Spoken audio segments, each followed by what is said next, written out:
Lately, something seemed off with my mom, who lives alone. The first thing that came to my mind was Alzheimer's. I suggested to my husband and mother-in-law that my mom move in with us, but they didn't agree. Worse, my husband said, If you push this, we're getting a divorce. Just leave. "Fine, I get it. If you want me to leave, I will, but you will regret it." My name is Astoria, 35 years old. I work from home as an illustrator. Currently, I live with my husband, Powell, and my mother-in-law. A few years ago, after the passing of my father-in-law, we decided to live with my mother-in-law. I was concerned about her, so I agreed to this arrangement. We had just built a new house, so space wasn't an issue. We easily prepared a room for her. However, my husband doesn't earn much. We couldn't afford a house on our own, so my mom helped us financially. My mother-in-law seemed thrilled about the decision, especially since Powell is her only son. After the loss of her husband, she began to smile more and seemed to regain her spirit in a few months. But that peace didn't last long. About 6 months into our living arrangement, she started picking on me. One morning, after eating the breakfast I prepared, she sighed heavily. "Oh, this tastes terrible." "What? I've thought this for a while now, Astoria. Why do you serve me such salty food? What's your intention?" I'm sorry. I tasted it before serving." "I don't want to hear excuses. Are you trying to send me to an early grave with all this salt?" "No, I didn't mean to." And when I'd be working in my room, she would barge in without knocking. "Astoria, stop hiding in your room and do some housework." "But I'm working right now." "Work? Sitting at your computer and drawing isn't work. How is that a job?" "This is my job. Yes, I draw, but it's not just for fun." "Don't talk back to me. If you do, I'll tell Powell you're neglecting your duties." "That's not true." But that was just the beginning. She even started asking me for money.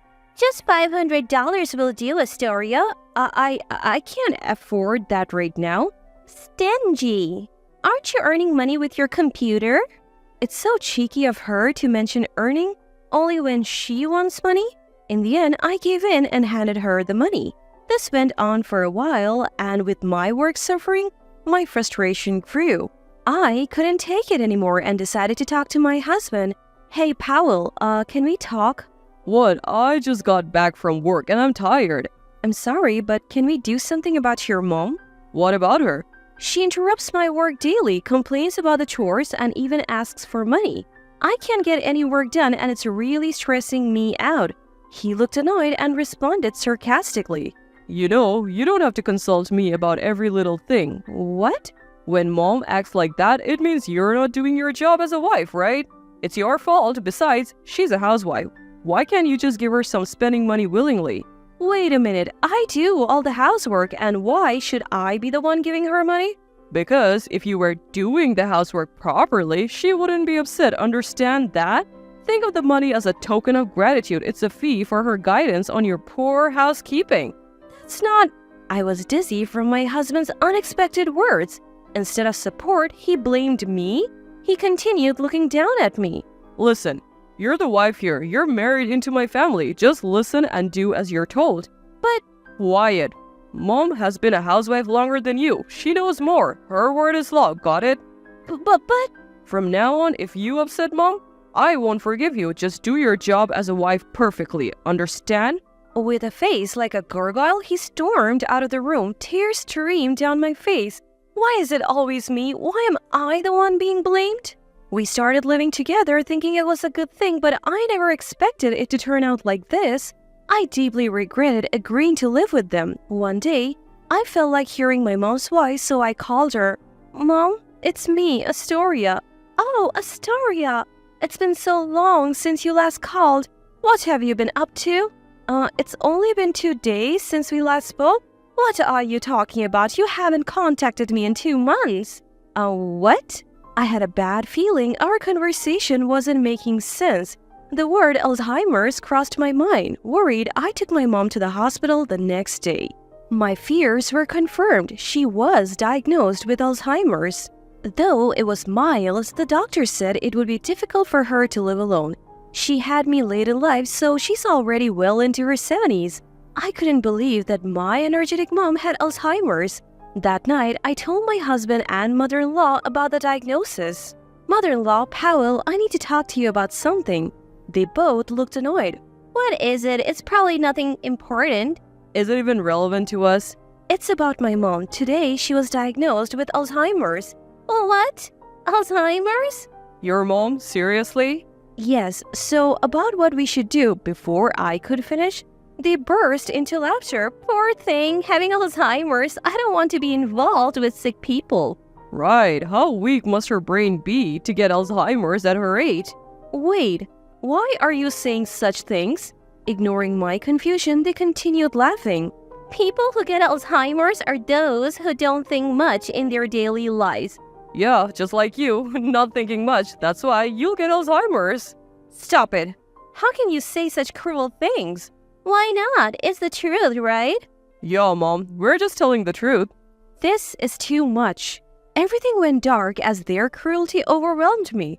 You're not thinking of taking care of your mom, are you? Well, I was hoping, if possible, for her to live with us here. What? Are you kidding me? Why should we live with someone with Alzheimer's? She's not just someone with Alzheimer's, she's still in her early stages and can take care of herself. That's not the point. We're not living with her, period. I accepted living with your mother, so why not mine? Suddenly, my husband slammed the table and glared at me. Don't compare a healthy person like my mom to your sick mother, got it? I will never agree to live with her. But if something happens to her, I'll regret it forever. I don't care about your regrets. You married into this family. Just listen to us. No matter how much I tried to persuade them, their stance remained unchanged. So I made another proposal. If we can't live together, at least let me visit her regularly. What? If you do that, we'll take care of the house.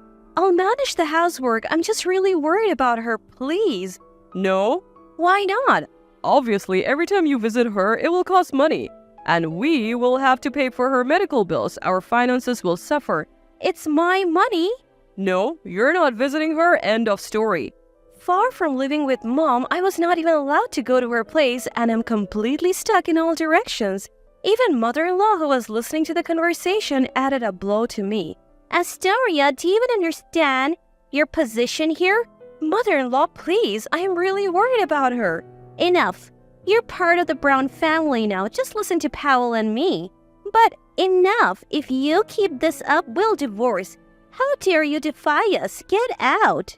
Hearing the word divorce from her, my husband joined in, barely holding back his laughter. Hey, divorce sounds good. We don't need a wife who prioritizes a sick person over her own family. Are you serious? You call yourself an illustrator, but you barely make anything. You're so arrogant. It's a real job. Enough. Let's divorce. If you want to take care of a sick person so badly, just leave. All the anger I had been holding back exploded. I won't let them mock me or my mom. They're not my family anymore. If that's how they feel, I'll leave. With my mind made up, I told them, fine, if that's how you feel, I'll leave. For a moment, they looked shocked, but then they smirked. Good. Do what you want. Just leave quickly. I never thought you would leave on your own. I'm so happy. I'll pack my things and go back to my parents' house, send the divorce papers by mail. Sure thing. I'll get them from the courthouse tomorrow and send them right over. This is perfect. Just my lovely son and me living together. I'll go pack my things now. Hurry up. We're having a party with Mom tonight. Sounds great. Let's go out for steak. This family is done. Watching them celebrate, I quickly started packing. Soon, with the two of them smiling broadly, I left that house behind. A few days later, I received divorce papers from my husband, which I promptly signed and submitted. When I told my mom, she looked apologetic. I'm so sorry, Astoria. This is all because of me. Don't be silly. I feel so much better without those terrible people as family. When you first mentioned living together, I was actually worried. That mother-in-law, she's a bit off, right? I should have stopped the construction of the new house more firmly. I'm truly sorry. Don't apologize. I'm happy now, living here with you. Astoria, thank you so much. So, is that matter all settled? Yes, it's all good. I'm already on it. I showed her the documents and my mom smirked mischievously. That's right. I won't let it end with just a divorce. My revenge is just beginning. 2 weeks later, just as I expected, I received a frantic call from my husband. Hey, what the hell are you thinking? What do you mean? You know what I mean. I got the house sale documents. You sent them, didn't you? Yes, I did. It's all written there. Any problems? Don't play games. Selling our house, I'll never allow it. The first thing I did after divorcing my husband was to sell the house we lived in with his mother. He seemed to have forgotten about the time we built the house and angrily confronted me.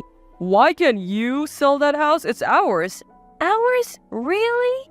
It's our marital property. We're divorced, so we need to split the assets fairly.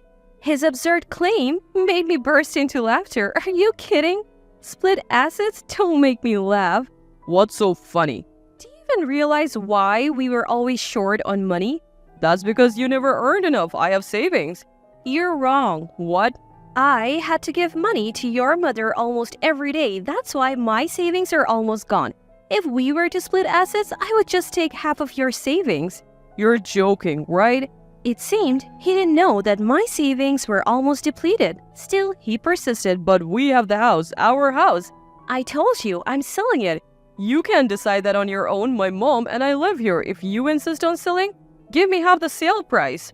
Remember when we bought the house, my mom paid for it in full because we couldn't get a loan? Did she? Yes, at that time I wasn't earning much and you had just changed jobs with a low salary. My mom paid for the whole thing. I recently checked the property deed with her. The house is in her name. Oh, I remember now. I left everything to you. I thought so. But now you understand, right? We don't have the right to decide whether to sell the house. It's up to my mom. And she's on my side, get it? Damn it. Finally realizing his position, my husband pleaded in a tearful voice. Please, wait. What will happen to my mom and me without this house? I don't care. We filed for divorce, so we are strangers now. I owe you nothing. Don't say that. I apologize for everything. Just leave the house, please.